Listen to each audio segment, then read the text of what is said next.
Hello বন্ধুরা, সবাই ভালো আছো তো? আজকে তোমাদের সাথে একটা অসাধারণ স্বাদের মাটন কারি শেয়ার করব।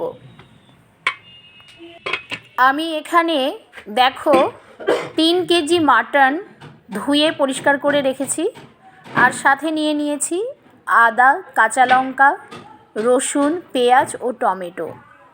দিয়ে দিলাম মাংসের ভেতরে পরিমাণ মতো নুন ও হলুদ গুঁড়ো।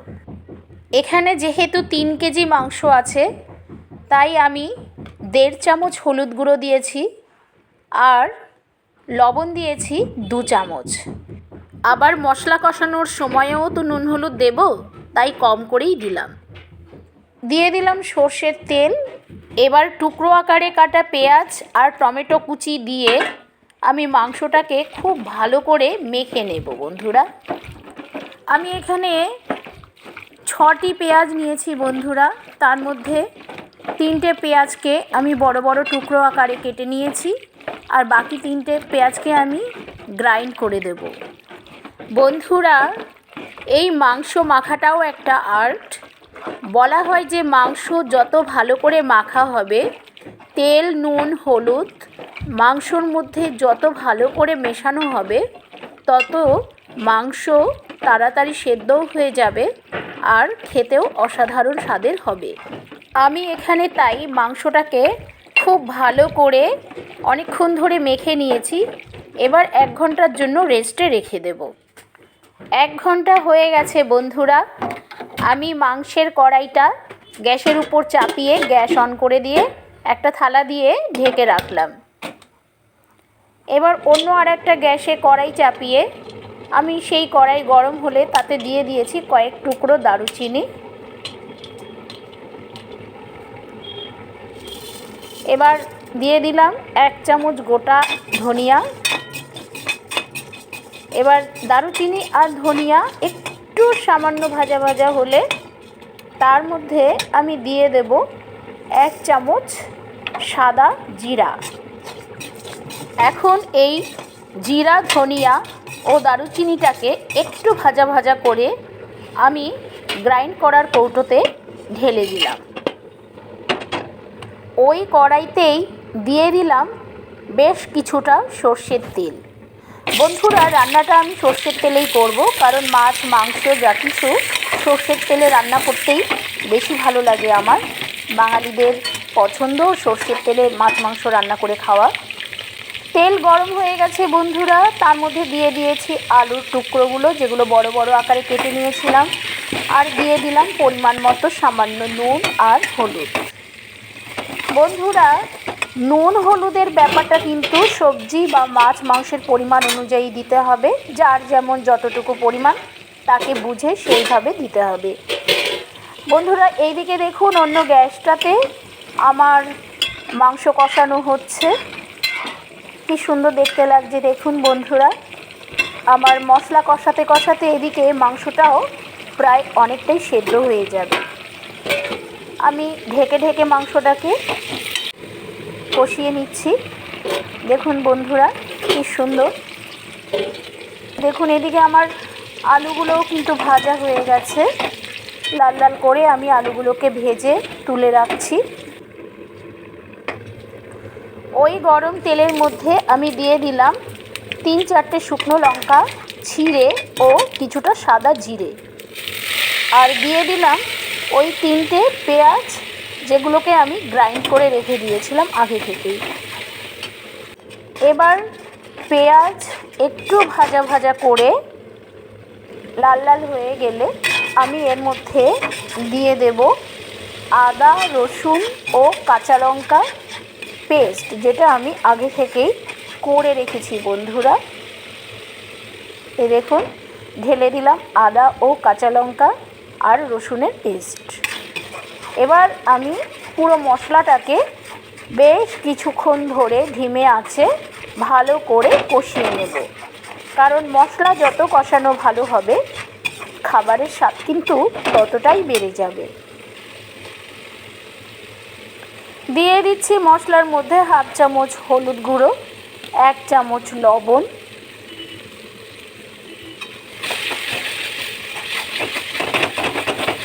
আর দিয়ে দিলাম মশলা বাটার কৌটো ধোয়া সামান্য পরিমাণে জল, না হলে মশলাটা পুড়ে পুড়ে উঠবে। জলটুকু দিলে আর অত তাড়াতাড়ি পোড়া ভাব আসবে না, মশলাটাও ভালোভাবে কষানো যাবে।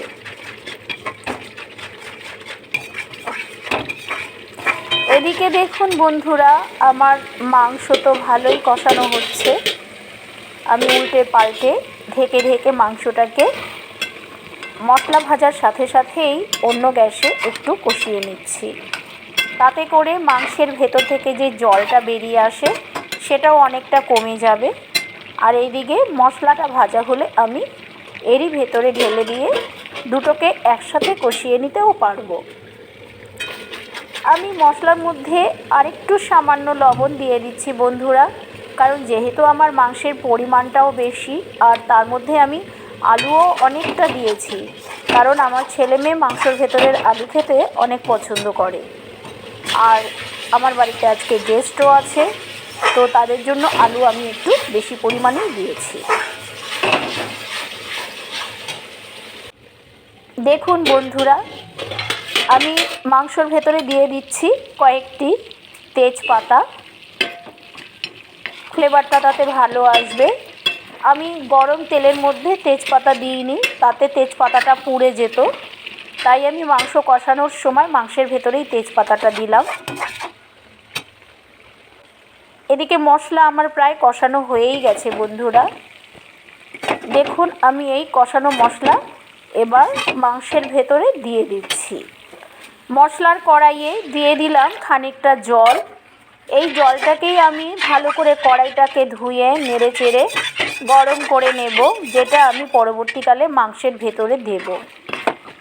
মাংস কষানোর পরে সবসময় বন্ধুরা গরম জল দিয়েই রান্না করতে হয়, কারণ মাংস কষাতে কষাতে মাংস তো অনেকখানি প্রায় সেদ্ধের পথে যায়।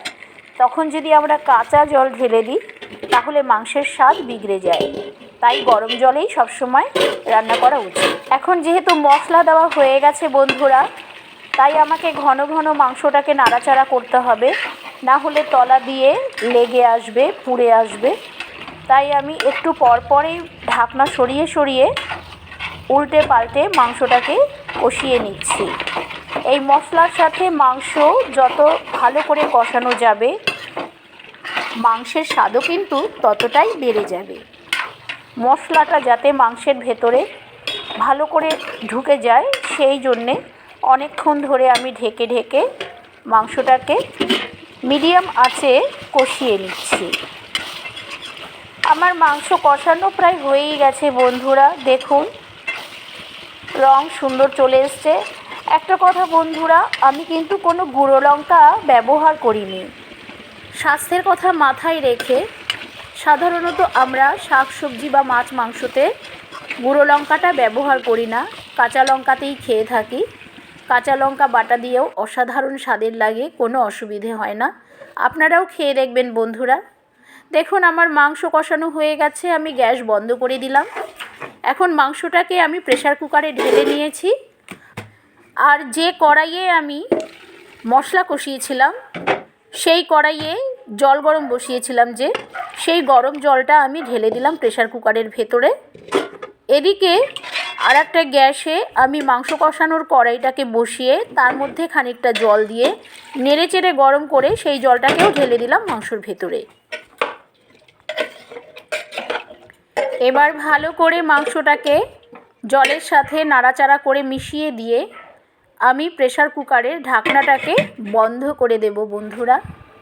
দেখুন আমি প্রেসার কুকার বন্ধ করে দিলাম, আর আমি এবার দুটো সিটি দিয়ে নেব। আমার প্রেসার কুকারে দুটো সিটি পড়লেই আমার মাংস সেদ্ধ হয়ে যাবে বন্ধুরা। দেখুন আমি প্রেসার কুকারের সিটি খুলে দেখাচ্ছি যে মাংস কতটা ফুটছে। মাংস আমার সেদ্ধ হয়ে গেছে বন্ধুরা। এখন আমি এর মধ্যে দিয়ে দিচ্ছি সেই মশলাটা, যেটা আমি কড়াইয়ে গরম করে আগে থেকেই গুঁড়ো করে রেখেছিলাম। দিয়ে দিলাম ভাজা আলু, আর এখন আমি ভালো করে আবার নাড়াচাড়া করে মিশিয়ে নেব সব কিছু।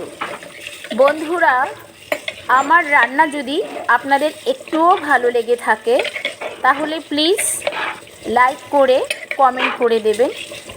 আর আমার চ্যানেলটাকে সাবস্ক্রাইব করে আমার পাশে থাকবে। মাংসর সাথে মশলা, আলু সব কিছু ভালোভাবে মিশিয়ে দিয়ে দেখুন আমি দেখাচ্ছি কি সুন্দর মিশে গেছে না। এবারে আমি দিয়ে দেবো এতে 1.5 চামচ গরম মশলার গুঁড়ো, যার মধ্যে আছে দারুচিনি, এলাচ, লবঙ্গ, গোলমরিচ, কিছুটা জায়ফল ও জয়িত্রী, যা আমি দোকান থেকে গুঁড়ো করিয়ে আনি বন্ধুরা এবং রেখে দেই, সেটাই ব্যবহার করছি। এতে মাংসর স্বাদ অসাধারণ হয়, বিশেষ করে পাঁঠার মাংস ভীষণ টেস্টি হয়। আমার দেখুন সিটি পড়ে গেছে একটা, আমি এবার গ্যাস বন্ধ করে দিলাম। আমার মাংস রান্না কমপ্লিট। দেখুন বন্ধুরা, লোভ লাগছে না? স্বাদে কিন্তু অসাধারণ। আপনারা এইভাবে বানিয়ে দেখবেন। তাহলে আজ আসি, টাটা।